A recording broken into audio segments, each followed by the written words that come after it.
Halo semuanya. Selamat datang kembali, masih bersama aku dan Biru di sini. Pada video kali ini, aku mau ngomongin tentang bagaimana cara menyikapi kehidupan yang amburadul total ini dari sudut pandang stoik.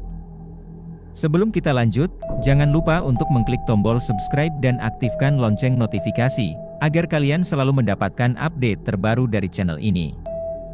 Langsung saja kita masuk ke dalam pembahasannya. Manusia hidup di era penuh tekanan yang datang dari lingkungan sekitar, mulai dari obrolan dan gosip miring tetangga, hingga rasa tertekan karena kenaikan harga kebutuhan pokok. Sering terdengar bahwa kebiasaan paling absurd di negeri ini adalah kebiasaan membandingkan satu sama lain, bahkan sampai kepedihan dan musibah pun juga dapat dibandingkan. Mungkin kita sering berkata bahwa dunia itu kejam dan orang lain adalah faktor utama penyebab kekejaman tersebut. Bukan suatu hal yang unik untuk menyalahkan keadaan dan bahkan menyalahkan Tuhan. Proses salah menyalahkan tersebut menjadi wajar karena menurut Ludwig Feuerbach, manusia itu memiliki kodrat untuk bersandar pada entitas yang lebih kuat dari dirinya. Sekalipun manusia dianggap sebagai entitas yang mampu melakukan apapun, namun ia tetap akan bentrok dengan keterbatasan rasio objektif.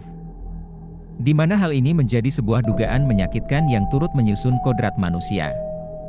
Konsepsi ini juga yang selanjutnya melandasi teori bahwa manusia selalu bergantung pada entitas yang lebih kuat dari diri manusia sendiri. Dampak umum yang terjadi adalah ketika sosok yang dianggap sebagai lebih kuat justru mengecewakan, maka ia akan menjadi objek untuk disalahkan. Hal ini berlaku baik pada sosok Tuhan dan manusia lain yang berperan sebagai objek untuk bersandar dan melimpahkan kekecewaan. Lantas timbul pertanyaan, bagaimana jika ternyata manusia mampu mengendalikan dirinya sendiri sehingga tidak lagi menyalahkan objek lain? Bagaimana jika ternyata memang titik masalahnya adalah bahwa manusia luput memahami pengendalian dan pengenalan diri? Pertanyaan ini layak untuk dilontarkan karena manusia membutuhkan obat, ialah berupa aktualisasi pemikiran para filsuf teras atau disebut juga kaum Stoa. Dikisahkan, pada 300 tahun sebelum Masehi, hidup seorang pedagang kaya bernama Zeno yang melakukan perjalanan dagang melewati lautan. Namun, nasib sudah seperti bola yang sulit ditebak, Zeno mengalami nasib nahas sehingga kapal yang ditumpanginya harus karam dan ia pun terdampar di kota Athena. Orang bijak berkata bahwa musibah bisa jadi menjadi pintu terbukanya jalan anugerah, begitu pula dengan yang terjadi pada Zeno. Dengan karamnya kapal, perjalanan menuju kebijaksanaan dimulai. Zeno bertemu dan belajar kepada Crates, seorang filsuf beraliran sinisme. Setelahnya, Zeno memutuskan untuk merumuskan dan mengajarkan filsafatnya, yang kemudian hari dikenal dengan Stoicisme. Para pengikut dan pengembangnya dikenal sebagai kaum Stoa.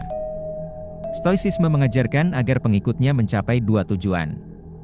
Pertama, untuk hidup tanpa emosi negatif, yaitu sedih, cemburu, marah, dan lainnya. Cara menuju hal tersebut dijelaskan oleh Epictetus yang mengatakan bahwa kita harus memahami beberapa hal yang memang ada di bawah kendali manusia, namun ada pula hal yang tidak dapat dikendalikan. Maksud dari perkataan Epictetus adalah untuk mencapai ketenangan hidup, seorang manusia perlu membatasi dirinya untuk peduli pada hal-hal yang dapat dikendalikan. Urusan tersebut berupa ekspektasi diri, pemikiran, perasaan, dan emosi. Tidak perlu lagi peduli pada urusan pihak lain yang tertuju pada kita, misalnya cemoohan, gosip miring, ekspektasi tinggi, serta pandangan negatif lainnya. Tujuan kedua dari Stoicisme adalah hidup penuh dengan kebaikan seperti seharusnya manusia, memberi cinta kasih kepada sesama. Cara menjadi hidup penuh kebaikan adalah dengan mencapai 4 kebaikan utama.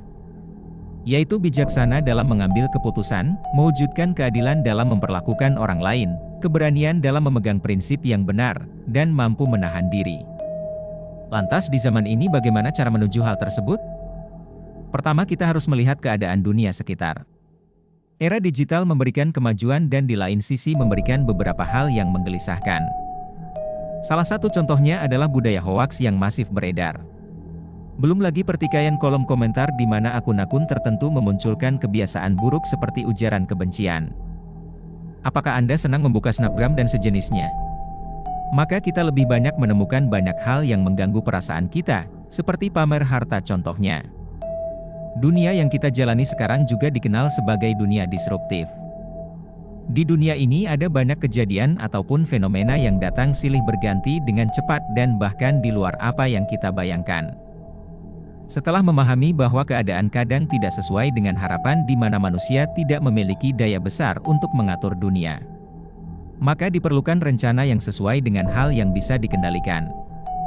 Yang bisa dikendalikan oleh manusia adalah cara memandang dunia melalui akal sehat, diimbangi perasaan tanpa berat sebelah.